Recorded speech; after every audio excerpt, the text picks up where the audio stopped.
Bonsoir coach. Bonsoir. Alors coach, votre réaction sur le résultat de la rencontre de ce soir. Haïti a chuté lourdement face au Honduras 3-0. Oui, il n'y a pas eu photo sur le match à partir du moment où on entame le match à la mi-temps et que l'on a déjà perdu 45 minutes. C'est difficile, délicat. Ça devient une mauvaise habitude puisque ça avait été le cas également au Costa Rica. On ne peut pas entamer les matchs dans la réaction. On savait que une des qualités fortes du Honduras, c'était de porter le combat sur l'agressivité. Force est de constater qu'on n'a pas été à la hauteur aujourd'hui, en tout cas sur la première mi-temps, dans ce domaine. Ok. Décortiquez pour nous la première période d'Haïti face au Honduras. Tout simplement, on s'est fait manger dans le domaine de l'agressivité. Je pense que tactiquement, on a su rectifier par notre positionnement les difficultés qu'on pouvait rencontrer en début de match au milieu par leur dispositif, et notamment la présence d'Ariaga aux côtés de Flores.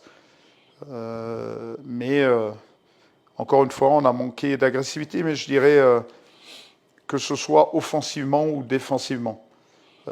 Puisque, in fine, oui, on va voir les défenseurs sur les buts encaissés, mais je pense qu'offensivement aussi, on a eu quelques situations, on n'a pas été juste dans le dernier geste et on a manqué de ce petit supplément d'âme pour espérer bousculer une équipe à domicile et une équipe de qualité.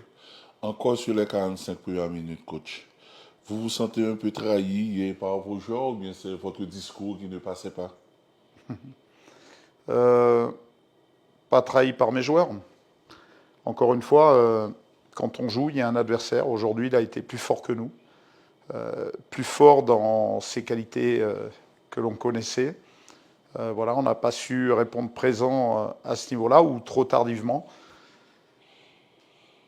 Le groupe est aussi jeune en termes d'expérience internationale, j'entends, puisqu'on a récupéré quelques nouveaux joueurs, mais qui ont eu 1, 2, 3 sélections. Voilà, je pense que ça joue aussi à ce niveau-là. Les rencontres internationales sont différentes de ce que l'on peut avoir, même dans des championnats européens. Donc on est, oui, forcé de constater, encore en phase d'apprentissage. Maintenant, à l'entame de ce stage, nous avions fixé un objectif à minima de 3 points, ce qui a été acquis contre le Nicaragua, de manière à pouvoir encore espérer lors des journées 5 et 6, qui sera le cas. Maintenant, ça nous condamnera à faire carton plein lors de ces 2 journées pour espérer pouvoir entrevoir la Coupe du Monde, certainement par l'intermédiaire de barrages. Mais encore une fois, s'il y a 1 an et demi au début de cette aventure, on nous avait dit que lors des dernières journées, l'avant-dernière journée, on serait en position de jouer les barrages. Je pense qu'on aurait signé. Voilà. Maintenant, il va falloir se remettre en question par rapport à cette défaite. Essayer de rectifier certaines choses et de bien bosser sur le prochain match à venir, à savoir le Costa Rica. Ok. Maintenant, et coach, vous avez opéré plusieurs changements en seconde période. Qu'est-ce qu'il y a eu d'intéressant? Qu'est-ce que ces changements ont apporté pour vous et de positif? Alors, j'ai changé 2 joueurs à la mi-temps, mais j'aurais pu en changer beaucoup plus. Voilà, un réajustement. Je voulais aussi avoir quelques réponses. Je pense que même à 3-0, il fallait convaincre les garçons que ce n'était pas perdu. Parce que une qualification, c'est un travail de longue haleine, ça peut se jouer à la fin au goal average. Donc il fallait relever la tête et puis essayer de marquer un but pour éventuellement mettre le doute chez l'adversaire, comme on avait pu le faire contre le Costa Rica.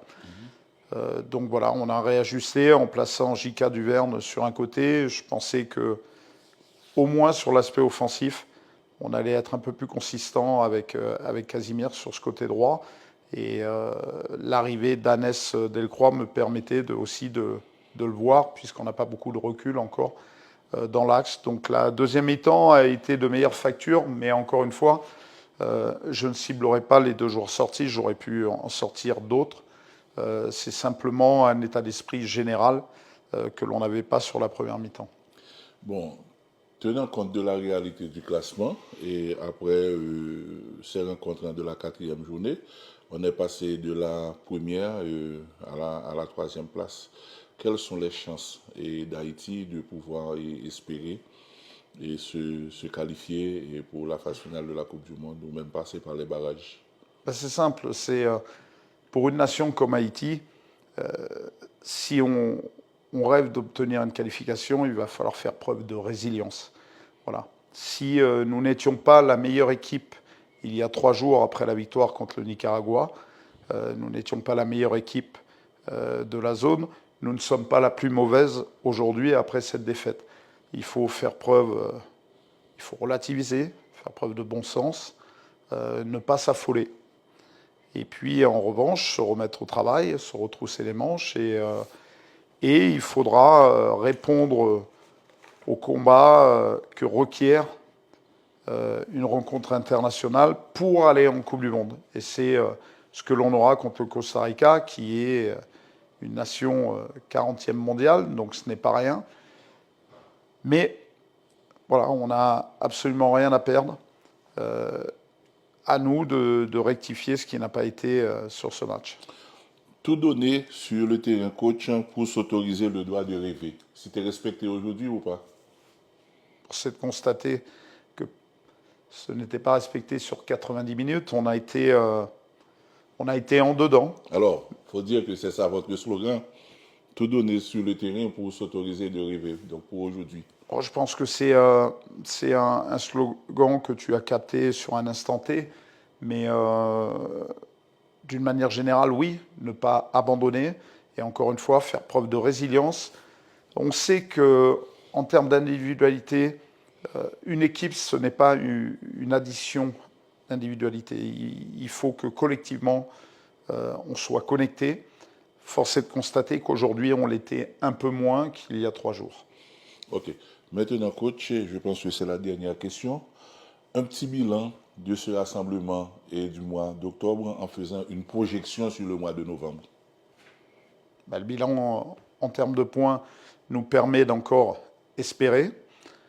Forcément une déception puisqu'on était en tête avant ce match. Donc on entrevoit et tous les Haïtiens rêvent à une éventuelle qualification. Donc la déception est réelle à l'issue de ce match. Mais encore une fois, il sera temps de faire les comptes. C'est à la fin du bal qu'on paye les musiciens. Voilà. La projection sur le mois de novembre maintenant. C'est pas fini, mais voilà. On sait qu'il faudra faire un exploit. Ça aurait pu être aujourd'hui contre le Honduras. Il faudra que ce soit contre le Costa Rica le mois prochain. Le mois prochain, c'est 6 points ou rien du tout, quoi. C'est 6 points où on regardera la Coupe du Monde à la télévision. Merci. Merci.